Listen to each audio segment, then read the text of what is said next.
Assalamualaikum warahmatullahi wabarakatuh. Kami dari kelompok 3 di sini dengan mata kuliah sintesis dan fabrikasi material dengan judul artikel kami Fitosintesis dan Karakterisasi Nanopartikel Timah Oksida atau SNO2-NPS dari ekstrak daun Croton macrostachys dan aplikasinya di bawah aktivitas fotokatalitik cahaya tampak. Nah, kami dari kelompok 3 itu beranggotakan 6 orang. Yang pertama itu Eza Tirtasari, saya sendiri. Kemudian ada rekan saya Gladys Dwi Trinity, ada Kenny Butar-Butar, Najwa Melika Putri, Naziwa Natania, dan Surya Ardika Aritonang. Nah, kemudian untuk pokok pembahasan di sini ada yang pertama yaitu pendahuluan, kemudian ada teori, ada percobaan, hasil, pembahasan, dan kesimpulan. Nah, untuk yang pertama itu ada pendahuluan. Nah, yang pertama ada latar belakang. Penelitian ini mengeksplorasi sintesis nanopartikel SNO2-NPS menggunakan metode hijau dengan ekstrak daun Croton macrostachys bertujuan untuk memanfaatkan potensinya dalam fotokatalisis di bawah cahaya tampak. Hasilnya menunjukkan pergeseran serapan UV ke spektrum tampak dengan penurunan energi celah pita mencapai 2,41 elektron volt pada rasio sampel 1:4.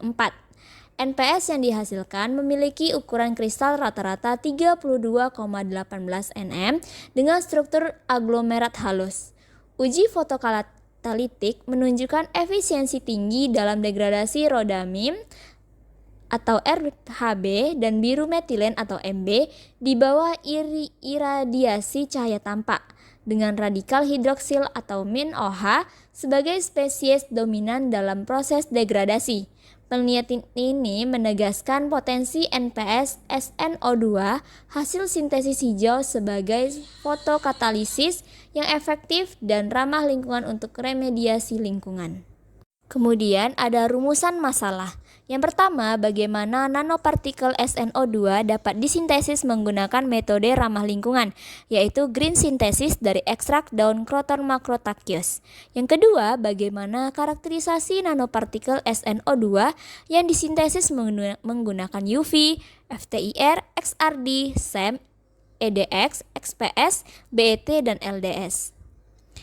Yang ketiga, bagaimana aktivitas fotokatalitik nanopartikel SNO2 di bawah iradiasi cahaya tampak untuk degradasi rhodamine B atau RHB dan biru metilen atau MB. 4. Bagaimana efisiensi degradasi fotokatalitik nanopartikel SNO2 dibandingkan dengan fotokatalisis lain yang disintesis menggunakan metode yang berbeda. Dan yang terakhir, bagaimana mekanisme degradasi fotokatalitik rhodamine B atau RHB dan biru metilen atau MB oleh nanopartikel SNO2. Untuk tujuan penelitian, yang pertama mensintesis nanopartikel SNO2 menggunakan metode ramah lingkungan, yaitu green synthesis dari ekstrak daun Croton macrostachys. Yang kedua, karakterisasi nanopartikel SNO2 yang disintesis menggunakan UV, FTIR, XRD, SEM, EDX, XPS, BET, dan DLS. Yang ketiga, mengeksplorasi aktivitas fotokatalitik nanopartikel SNO2 di bawah iradiasi cahaya tampak untuk degradasi RHB dan juga MB. Yang keempat, membandingkan efisiensi degradasi fotokatalitik nanopartikel SNO2 dengan fotokatalis lain yang disintesis menggunakan metode yang berbeda. Dan yang terakhir, mempelajari mekanisme degradasi fotokatalitik rhodamine dan biru metilen oleh nanopartikel SNO2. Yang pertama itu ada sintesis, di mana pengertian sintesis ini dalam konteks material merujuk pada proses kimia di mana unsur-unsurnya itu dikenal sebagai reaksi sintesis, yang merupakan salah satu kelas utama reaksi kimia, di mana dua atau lebih unsur atau senyawa ini sederhana digabungkan untuk menghasilkan senyawa baru yang lebih kompleks. Selanjutnya ada nanopartikel. Nanopartikel adalah partikel yang berukuran sangat kecil, yang mana ukuran partikel nano berkisar dari 1 hingga 100 nanometer, yang terdiri dari logam, oksida logam, organik materi, dan karbon. Pada artikel ini akan membahas mengenai nanopartikel timah oksida atau SNO2-NPS. Nanopartikel timah oksida adalah partikel kecil dari senyawa timah oksidan yang berukuran 1-100 nanometer. Karena ukurannya yang sangat kecil, material ini memiliki sifat yang unik, berbeda dari bentuk bulk atau ukuran besar dari SnO2. Selanjutnya ada bioreduktor. Bioreduktor adalah agen pereduksi alami yang diperoleh dari bahan biologis seperti ekstrak tumbuhan, mikroorganisme atau enzim yang mengandung senyawa aktif seperti flavonoid, fenol, tanin, terpenoid, dan alkaloid. Pada artikel ini, bioreduktor yang digunakan adalah daun Croton macrostaceus. Nah, bioreduktor pada senyawa dalam ekstrak tanaman ini bertindak sebagai pereduksi alami dalam sintesis nanopartikel oksida timah. Bioreduktor ini berfungsi sebagai agen pereduksi yang membantu transformasi ion logam menjadi nanopartikel logam oksida dengan cara ramah lingkungan. Nah, selanjutnya ada bahan dan prosedur. Untuk bahan, yang pertama ada timah tetlakrodida pentahidrat, yang kedua ada rodamin B, yang ketiga ada biru metilen, ada isopropanol, ada Na2EDTA, ada air, ada etanol, dan daun Croton macrotachus. Untuk peralatannya ada spektrofotometer UV vis, ada spektrometer FTIR, ada difraktometer XRD, ada mikroskop SEM, ada spektrometer EDX, ada spektrometer XPS, ada penganalisis BET, penganalisis DLS, tungku, oven, centrifuge, sonikator, pengaduk magnetik, dan lampu visible light. Nah, untuk prosedur percobaan, yang pertama ada persiapan ekstrak tanaman, yang kedua sintesis nanopartikel SnO2, kemudian ada karakterisasi nanopartikel SnO2, yang keempat ada percobaan fotodegradasi, dan yang terakhir ada percobaan penangkapan radikal. Yang pertama yaitu spektroskopi UV vis. Spektroskopi UV vis ini diambil pada rentang panjang gelombang 200 sampai 800 nanometer. Untuk sampel yang berbeda disiapkan dengan rasio prekursor dan ekstrak yang berbeda, yaitu 1:1, 1:2, 1:3, dan 1:4 untuk SnO2 NPS. Gambar yang pertama ini menunjukkan puncak serapan maksimum dari SnO2 NPS yang disintesis untuk berbagai konsentrasi dan voktal yang sesuai. Dari hasil tersebut dapat disimpulkan bahwa dengan meningkatnya konsentrasi ekstrak, sifat-sifat perubahan katalis karena transfer elektron dari jet reduksi dan capping ada dalam ekstrak prekursor dan terjadi bioreduksi yang mempengaruhi band gap dari nanopartikel yang disintesis. Yang kedua itu FTIR. Dari ekstrak Croton berdaun lebar bersama dengan ekstrak SnO2 NPS pada pola serapan 491,95 per cm menunjukkan adanya renggangan alkil ikatan karbon iodida pada 1037,6 per cm menggambarkan gugus alkil sulfoksida pada 708,86 menunjukkan renggangan kaku ikatan rangkap karbon yang terdistribusi dengan kuat. Pada puncak 1614,97 dan 1629,34 per cm sesuai dengan getaran perenggangan karena renggangan ikatan rangkap karbon gugus alkena. Ikatan antar molekul asam karboksil mulai terlihat pada puncak 2346,43 dan 3460,05 per cm. Pada puncak 782/83 per cm menunjukkan adanya tekukan CH yang kuat pada 1,124 tersubstitusi. Pada puncak 1629 per cm menunjukkan ikatan rangkap karbon perenggangan alkena tersubstitusi. Puncak serapan 506 per cm menunjukkan adanya gugus fungsi SNO. Selanjutnya itu XRD. Puncak-puncak dengan nilai 2 derajat pada 26,83 derajat, 31,93 derajat, 45,63 derajat, 56,63 derajat, 66,38 derajat, dan 75,9 derajat. Ini menunjukkan adanya kaitan dengan bidang 110, 101, 210, 211, 002, 301, dan 222. yang masing-masing mengindikasikan terbuktinya SnO2 dengan struktur bola. Ini diindeks dengan JCPDS nanopartikel SnO2. Selanjutnya itu ada SEM dan EDX. Morfologi nanopartikel SnO2 pada gambar SEM terdiri dari sangat banyaknya gumpalan kecil ini yang membuktikan pengembangan fase SnO2 itu sangat murni. Yang selanjutnya, dengan menggunakan EDX, komposisi unsur dan timah sangat terverifikasi. Selanjutnya itu XPX. Gambar A menunjukkan pemindahan keseluruhan sampel. Gambar B menunjukkan puncak doublet yang sesuai dengan SN3D5/2 dan SN3D3/2. Gambar C menunjukkan adanya keberadaan oksigen sebagian besar terkait dengan permukaan SnO2. Ini menunjukkan ikatannya dengan ion O2 dan struktur tetragonal ion SN2+.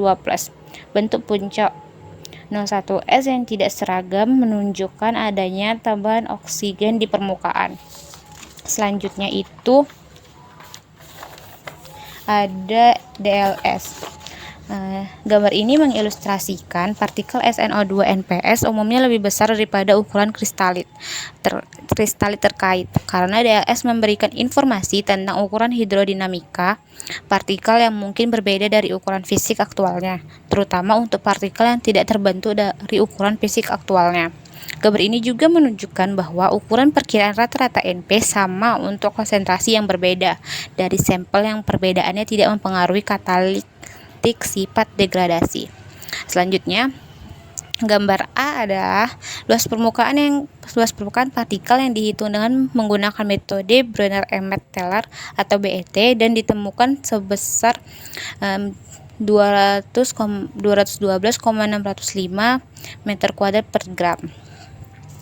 Selanjutnya, volume pori dihitung dengan menggunakan BJH yang didapat rata-rata dan SnO2 NPS yang disintesis dan ditemukan masing-masing sebesar 0,11 cc per gram dan 3,1 nanometer pada gambar B. Baiklah, selanjutnya itu pembentukan nanopartikel timah oksida atau SnO2. Sintesis hijau biasanya mengacu pada metode ramah lingkungan yang bertujuan untuk meminimaliskan penggunaan zat berbahaya dan energi. Molekul organik kroton Macrocaeus bekerja sebagai sumber penstabil dengan pengikat ion SnO2 hingga menghambat pertumbuhan. Selanjutnya itu studi aktivitas fotokatalitik dari NPS SnO2 yang telah disiapkan. Yang pertama itu degradasi rhodamine B atau RHB. Nah, pada grafik ini itu melihatkan penyerapan zat warna RHB yang bergantung pada waktu, di mana yang A itu tanpa katalis dalam waktu 80 menit dan yang B itu menggunakan katalis SnO2 dalam waktu 80 menit. Yang dapat dilihat bahwa pada grafik A itu adsorptionnya itu turun sedikit, sedangkan pada yang B itu adsorbennya itu turun secara drastis. Selanjutnya itu ada grafik kinetika fotodegradasi pewarna RHB. Yang pertama itu ada pada garis hitam itu tanpa katalis, dan juga yang pada warna merah, grafik merah itu menggunakan katalis SnO2. Nah, dapat dilihat di sini yang hitam ini tidak mengalami penurunan yang signifikan, sehingga tanpa katalis ini proses ini tidak berjalan efektif karena hanya menggunakan cahaya tampak. Sedangkan yang warna merah itu menunjukkan penurunan linear yang membentuk garis lurus dan kemiringan yang negatif, sehingga semakin miring grafiknya maka semakin laju juga degradasinya. Selanjutnya itu ada grafik presentasi degradasi, di mana yang A itu menggunakan tanpa katalis dan yang B itu menggunakan katalis. Nah, di sini dapat dilihat bahwasanya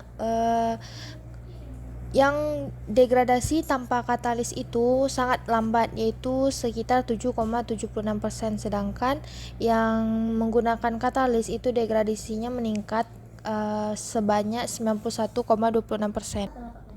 Yang kedua itu degradasi metilen biru Kemampuan SNO2-NPS ini untuk memecahkan metilen blue atau MB ini di hadapan cahaya tampak dinilai menggunakan MB sebagai kontaminan, di mana aktivitas fotokatalistik ini dianggap bergantung pada waktu. Percobaan fotokatalitik ini dilakukan dalam reaktor baja tahan karat yang tertutup. Nah, di sini dapat dilihat juga grafik penyerapan warna metilen biru yang bergantung pada waktu. Yang pertama itu tanpa katalis yang A, dan yang B ini menggunakan katalis SNO2, di mana absorbennya ini yang A sangat tinggi tapi degradasinya itu sangat lambat, sehingga persentase degradasinya itu kecil karena tidak ada percepatan reaksi fotokatalistik. Sedangkan pada gambar B itu menurun seiring berjalannya waktu, sehingga dapat disimpulkan bahwa katalis SNO2 itu mempercepat degradasi.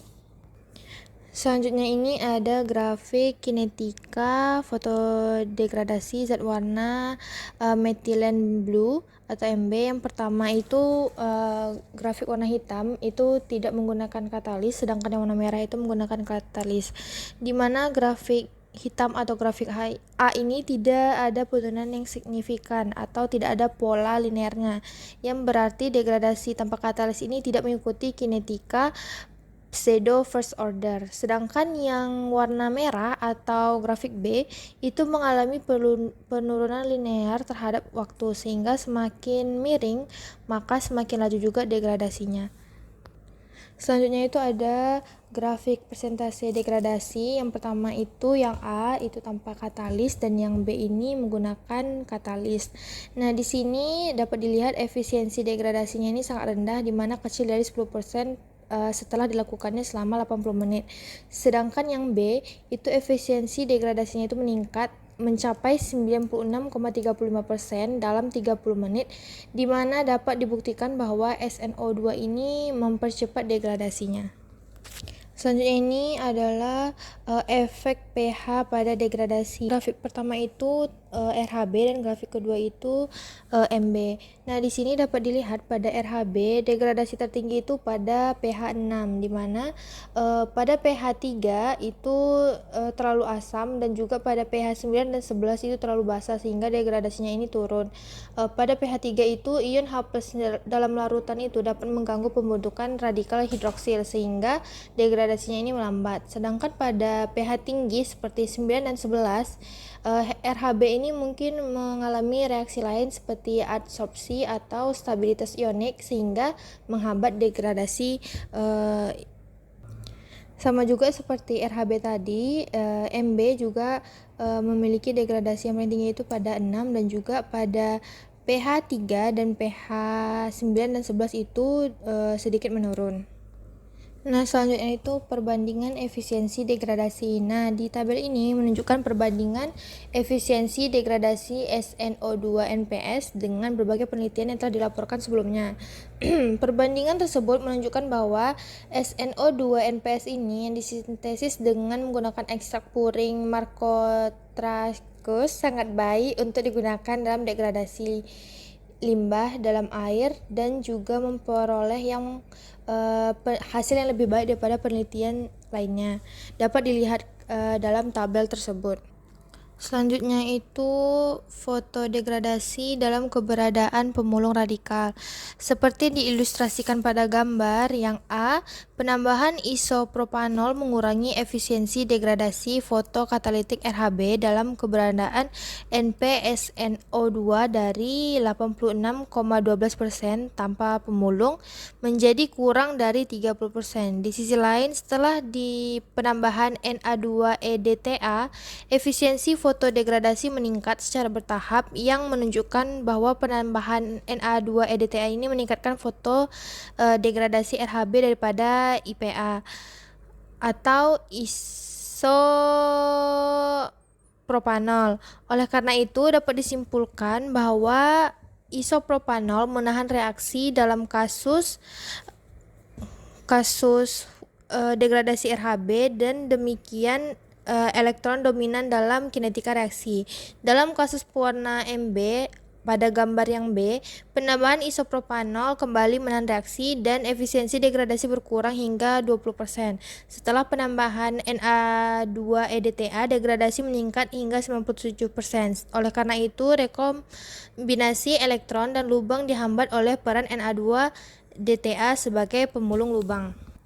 Selanjutnya ini mekanisme reaksi fotooksidasi degradasi zat warna.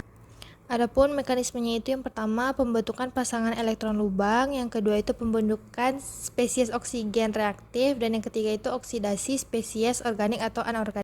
Nah, dari yang sudah dijelaskan dapat ditarik kesimpulannya bahwa sintesis ramah lingkungan yaitu nanopartikel SNO2 berhasil diproduksi menggunakan metode sintesis yang ramah lingkungan dengan memanfaatkan ekstrak tanaman Croton macrotachys. Metode ini tidak memerlukan lingkungan khusus dan merupakan teknik yang terjangkau. Kemudian karakterisasi nanopartikelnya. Perubahan warna yang menunjukkan konversi garam timah menjadi nanopartikel timah oksida. Nah, analisis yang digunakan yaitu XRD, SEM, FTIR, dan lain-lain. Kemudian untuk aktivitas fotokatalitik, nanopartikel SNO2 menunjukkan aktivitas fotodegradasi terhadap rodamin B dan biru metilen di bawah cahaya tampak. Dan efisiensi degradasi maksimum mencapai 86,12% untuk RHB dan 96,35 untuk MB setelah 80 menit iradiasi. Nah, dan yang terakhir, implikasi dan keunggulan. Nanopartikel SNO2 yang dihasilkan memiliki aplikasi degradasi fotokatalitik berkualitas yang tinggi. Metode sintesis ini menggunakan garam logam yang aman dan murah. Pendekatan ini menawarkan jalur hijau untuk proses degradasi. Sekian presentasi dari kelompok kami. Terima kasih atas perhatiannya. Sampai bertemu kembali.